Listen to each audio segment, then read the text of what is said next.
He's got good vision. He can change directions quickly. He's a one-cut runner. He hits the gas very quickly as soon as he sees it. He can make tacklers miss with some of his vision up on the second, his vision and quickness on the second level.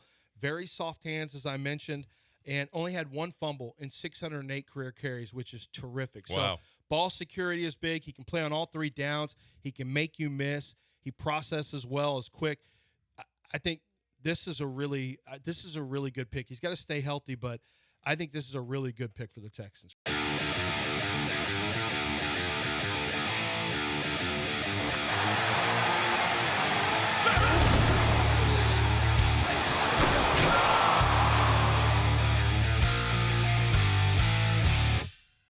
I want to go over every pick and hear what your thoughts are on each of the picks that the Texans made. And starting with Jayden Higgins, Iowa State. So big guy, 6'4", can run. He is he was at the top of the board, right, as far as wide receivers go when he drafted. Yeah, I expected him to be a Texans. He's a swarm guy. So he and Luther Burden were there. Late intel I had was that Burden was not on Texans' board, which doesn't super shock me. There's a reason Luther Burden made it to the Chicago Bears in the second round. Not that he's a bad guy, just that he's a little high maintenance.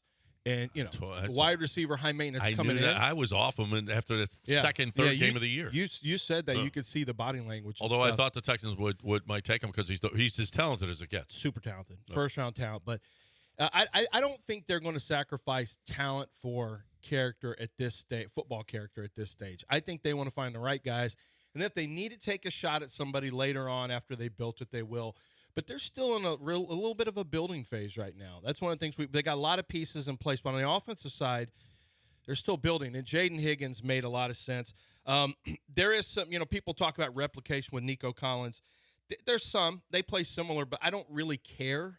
And I'll tell you why in a few picks coming up. But Jayden Higgins started off at Eastern Kentucky. He made his way to Iowa State. He's a Matt Campbell coach player. Matt Campbell is, football guy through and through. Jayden Higgins is not an entitled, 4 or 5 star guy. He came up from the mud, as they say, in Eastern Kentucky, made his way to Iowa State. There's no glamour ball in his background. He can play inside as a big slot. He can play outside. He can run. He can separate on all three levels. We'll see what he needs to have a scheme, kind of like what Bobby Slowick had, which that may be a similar passing scheme. We'll see, because I think he needs to be on the move. Very smooth, very physical inside his routes. That sounds like Nico Collins, who's also very, very physical. He can mismatch players from the slot. So if they want to put him in a slot, all of a sudden he's a big 6'4". I believe he's 6'4". 6'4". He's a big 6'4", 214. Like the Texans are big outside with Nico Collins and Jayden Higgins. I think from a negative standpoint, like I said, there's only certain routes that he's going to be able to run. He's not going to be able to run all the routes. And I think he plays at kind of one speed. He doesn't have a second explosive gear. And one thing I didn't love is he has a high number of contested catches in college, which means he's not separating. He has the ability to, but he ends up with a lot of contested catches. Like he has to work harder than most. But you look at his athletic testing was really good. His speed at 4.47 at his size at 6'4", that is really good. 10-yard split tells you how fast they get off the mark, 1.53. That's fast. This is a really good pick. I like Jayden Higgins because he fits the mentality of the team. He is a team-first guy. I think C.J. Stroud is going to love him. I'd heard C.J. was really going to battle for Emeka Egbuka. Would have been interesting if he made it to the Texans, but we covered this on Friday. I think the Texans would have drafted Donovan Jackson, and as soon as he went off the board, they traded back. So I like the Jayden Higgins pick. The second pick, Aireontae Ersery from Ersery, as they call him, from Minnesota. I'm just okay on him. My grade on him is average starter. Marcus Cannon is my How is he Big Ten first team? He's fine. I think I don't think it was a great year. Like Josh Simmons would have been had If he he been didn't get hurt, healthy. yeah. Josh Simmons would have been there. We're not exactly loaded with Big Ten tackles this year. No. Michigan doesn't have any. Well, Marcus Hinton, but he's not a Big Ten. He's not. Iowa's not. Ohio State had their one guy that would have been a first teamer, got hurt. So he's fine. 3-year starter, played at left tackle. He's got some power. Look, it's weird because he was in Bruce Feldman's freak list. Bruce Feldman, his freak list is famous. He talks to all these strength coaches, and Bruce Feldman finds the biggest freaks in all of college football every year. It's really can't miss for people who are in football, and he was on it. Aireontae Ersery was on the freak list, but when you watch him play, and he tests pretty well, he's got good short area foot quickness. 9.3 broad jump is pretty good, but actually he didn't test as great as he was supposed to based on the freak list stuff. He's a little bit tight in his lower body. He's a little bit of a waist bender. I don't think it looks great all the time when he bends. This is what I said. He has the potential to become an average starting tackle on the right side. I think he's more of a right tackle. But his success will be tied to matchups across from him. So in other words, my concern with Ersery is that the more athletic, when it comes to when he faces a higher tier, and I'm not talking about just Micah Parsons type. I mean, when he faces a next tier up from himself, I think he's going to struggle some. So really coaching is going to have to be big. He's really, really big. He's got good quickness in his pass sets. He uses his length and strength to kind of gather guys in. So that's good. I mean, you just want to get your hands on him and kind of lock him out.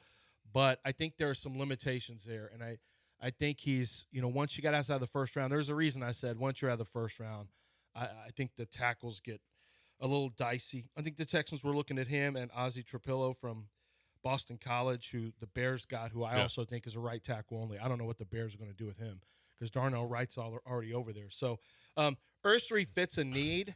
I just think he's kind of an average player, but we'll see. I hope. Well, another thing he does, he brings drip back to the locker room. I wish. Who sent that to us? Raheel? Yeah. Was that Raheel? Yes. I wish I wouldn't have seen that. Oh no.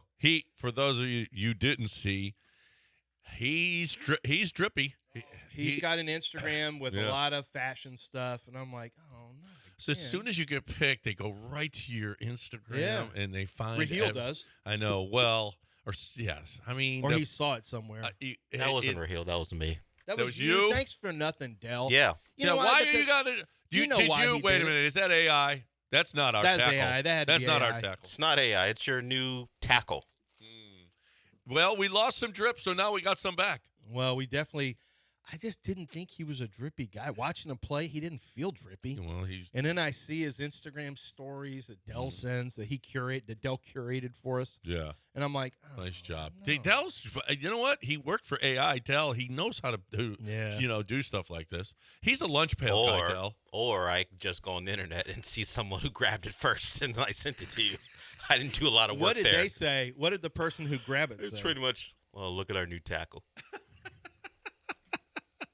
He wore a lot of pink. Pretty much the tone of the conversation. He was wearing a lot of pink. Posed in front of a car. I would say, that's what it is. It's a lot of pictures 21, in front of cars. 22. And then he had the little pose where he's staring at the camera, selfie, staring at the his bathroom mirror, taking a photo of himself. The bathroom mirror one. He actually checked all the boxes for social media posts for, offensive linemen that want to be sexy, kind of one of those things. It's as long as you get guys blocked. Blame him for wanting to be sexy.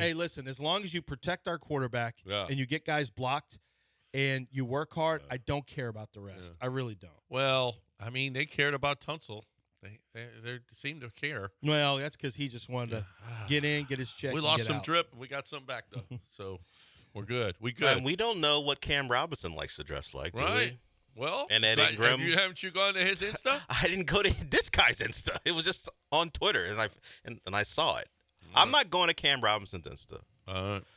I care about his PFF, which isn't great. Well, let's do one more pick, Jaylen Noel. With Kirk, Metchie, and now Jaylen Noel, we got us some little guys who can move and tank, but we don't have tank. And he's not tiny. He's 5'10". So he's 5'10", 194. But he's actually fits into that little. Yeah, he's 5'10", 194. He's actually pretty well put together. This is a guy with blazing speed. He's faster than Tank Dell. And this pick, as soon as it was made, I was like, Tank, this could be the end for Tank. Well, I'm not sure Tank can ever come back. That's what I'm worried about. And you have to approach this like Tank doesn't make it back if you're the Texans. If you get him back, that's great. It won't be this year.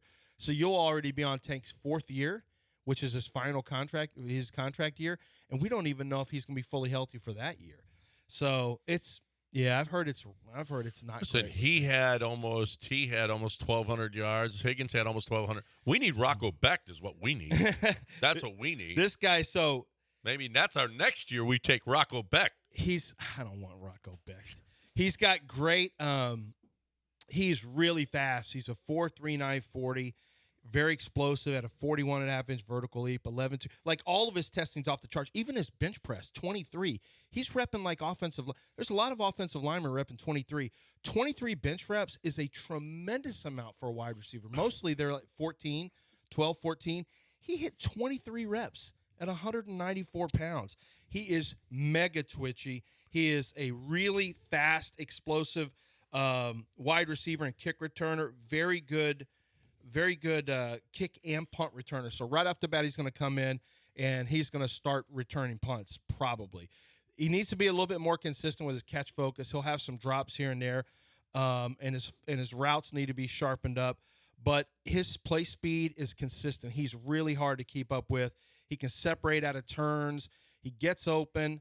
The longer a route goes, the more his separation grows. So he is going to have some open opportunities to hit big plays. He's very tough in the middle of the field. And once the ball's in his hands, he is going to make a play, which is not surprising for a kick returner and a punt returner.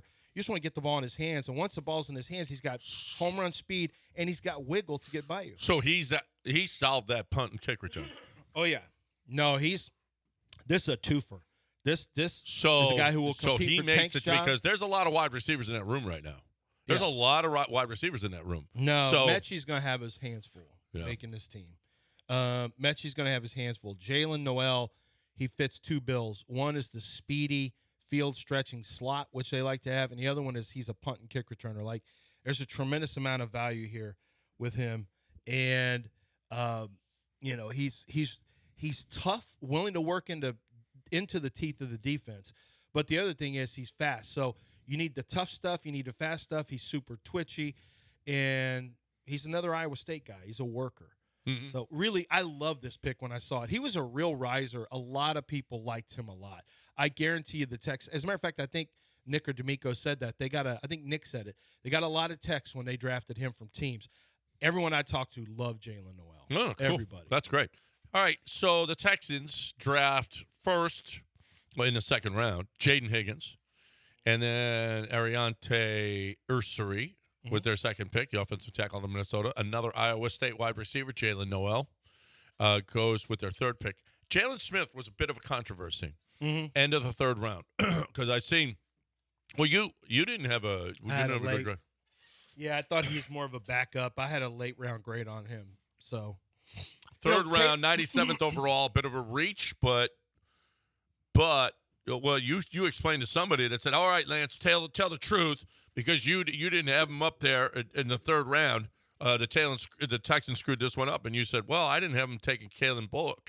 I didn't like Bullock either, but look how good he is." Yeah, I looked at my stuff on Bullock. I did have him as like a 4th, and I projected him 3rd, 4th. So it was a little difference because I remember I don't like Bullock as much as everyone else, but I had a 61 on him, which is good backup to low end starter grade. And then Jaylin Smith I have as a 58, which is like 6th round pick and a guy who will always be fighting for his job kind of. So, but once again, Nick has hit.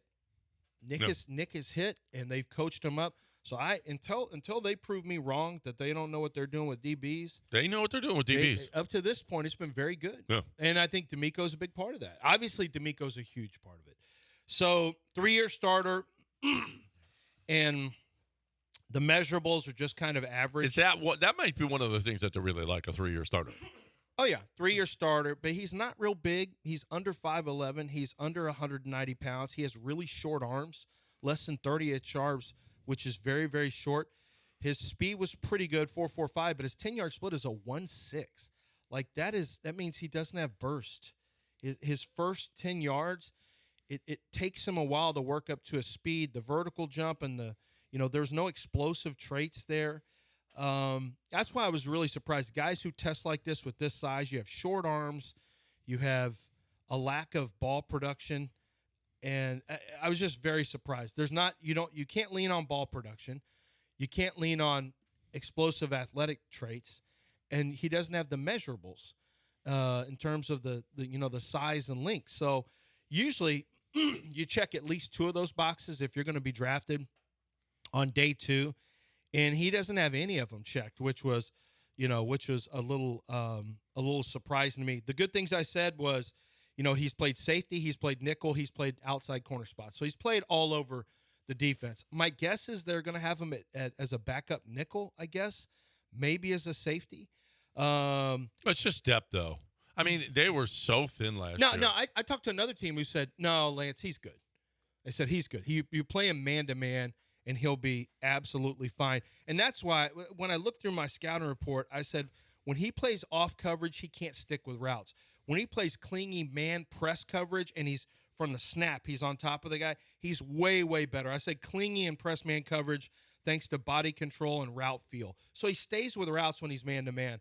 In off-man coverage, which I don't think they run a whole lot, he's really a problem. So, a lot of these teams, they draft you for what you do well, not for what you don't do well. They're not going to plug you into a system that you don't perform well in. So that's good.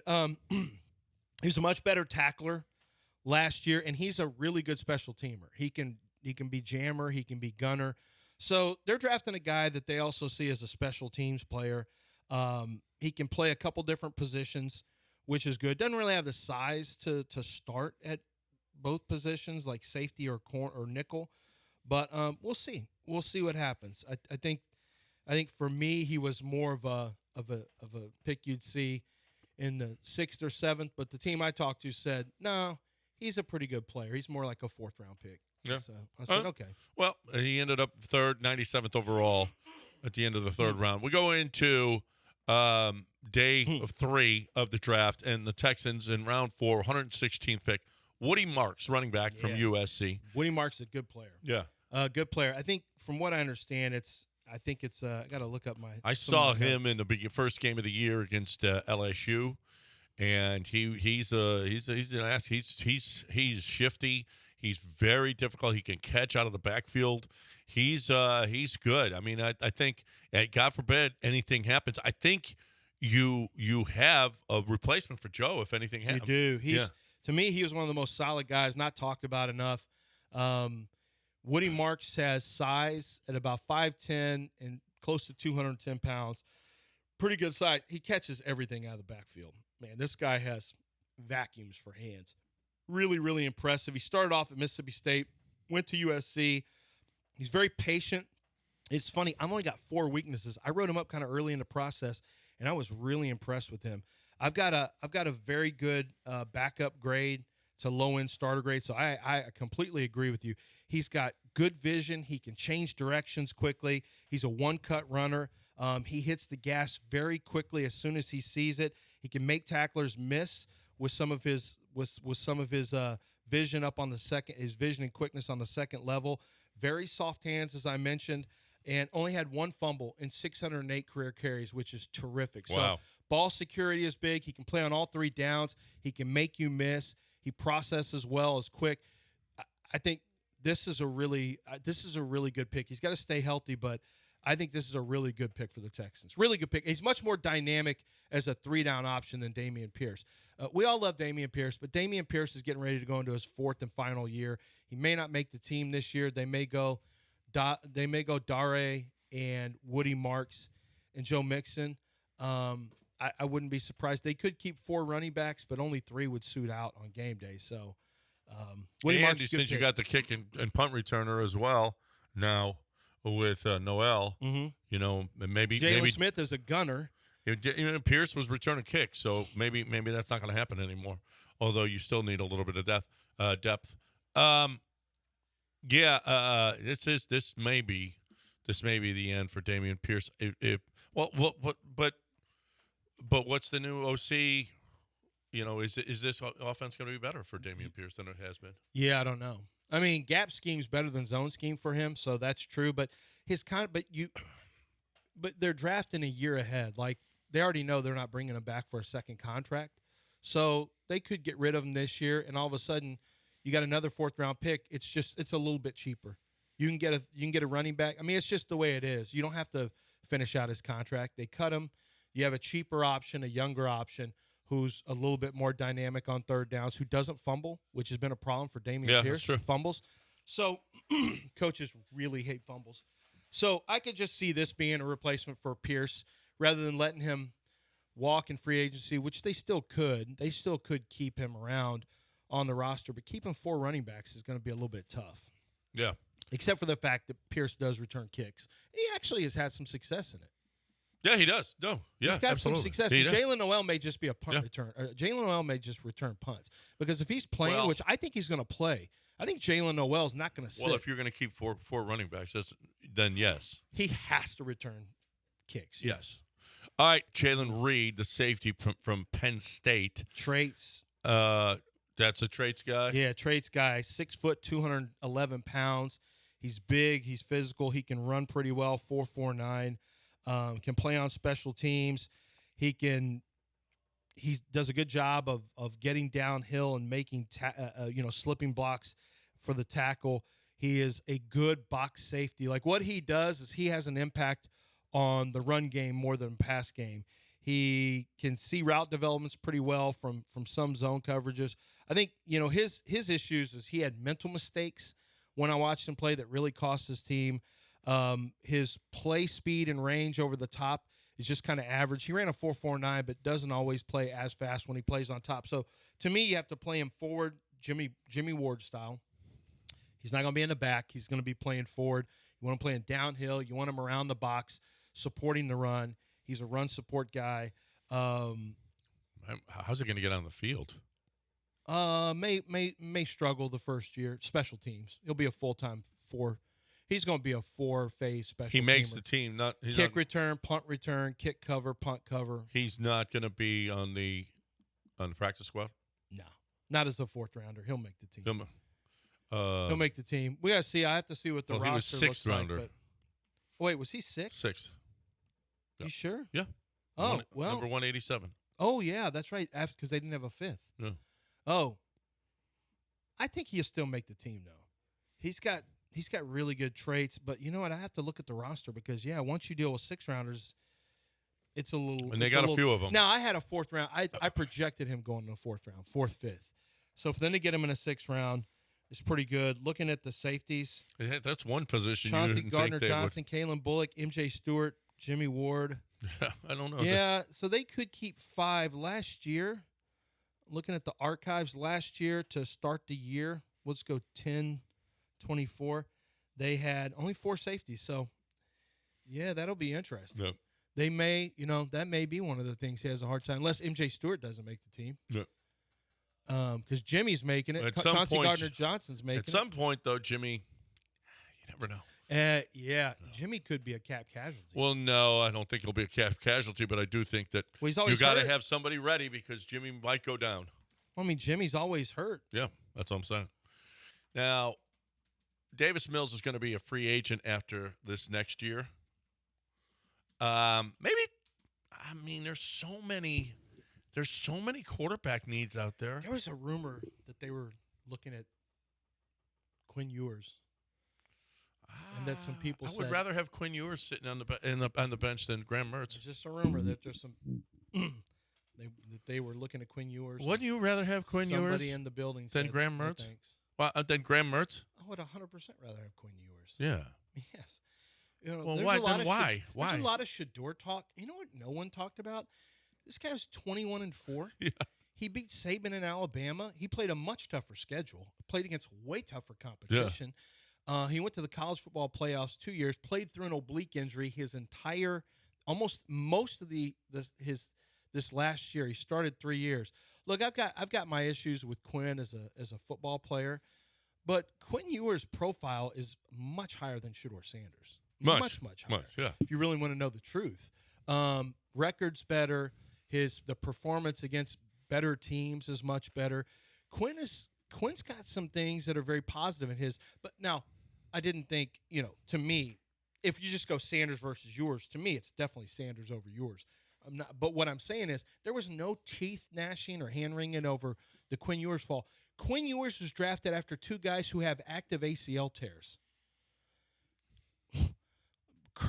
Curtis Rourke and Graham Mertz both are coming off of injuries. They're both had their seasons ended by injuries, and Quinn Ewers got drafted after these guys. Yeah. And I reached out to his agent. I said, "Do you know?" He goes, "There's just a bunch of chicken bleeps." He said, "I got lied." Well, okay, I got to be careful. He just said, "I thought he was going in a fourth, for sure, to a certain team." He just thought he was going a few different places. That's all I'll say. And I think the Texans were one of the ones considering him, and then they bailed and went to Graham Mertz. Graham Mertz, to me, has very little chance of ever becoming a factor in the league. But I will say, he was terrible at Wisconsin. I wrote him off. I turned on the Florida film, and there were actually some things that I actually liked okay on tape. I mean, I said he's highly experienced. He has NFL size. He's recovering from an ACL tear. Despite a lack of eye-popping production, he became a much more comfortable and competent quarterback during his time at Florida. He operated with better poise under pressure. He gets through his progressions with average quickness, but occasionally struggles to cut it loose on time, leading to pass breakups or incompletions. He's pretty good about getting rid of the football to avoid sacks, but also lacks aggressive mentality needed to attack pro defenses. He's a game manager with adequate NFL tools for consideration as a backup, but the ceiling is low.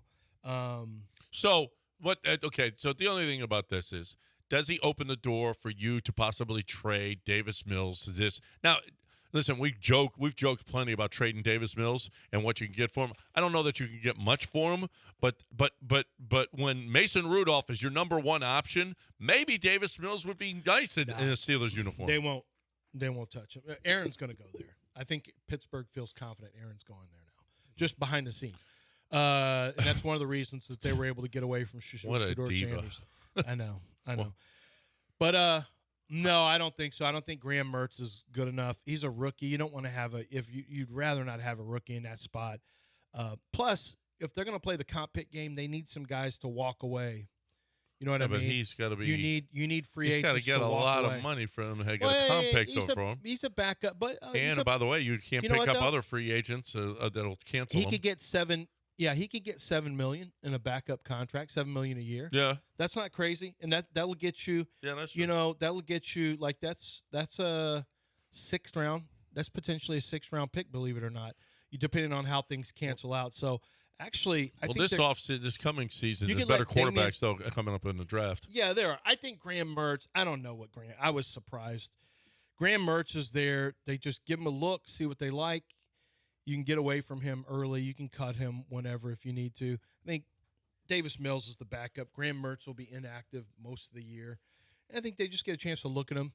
Nick Caley probably saw some stuff he liked. It's just a lottery ticket. Hey, let's see if there's anything here. Yeah. And if there's not, he'll be gone. You'll look at quarterback again next year. The quarterback draft was so weird this year. It was weird. So weird. Keontae Hamilton, 7th round, 224 overall. Him.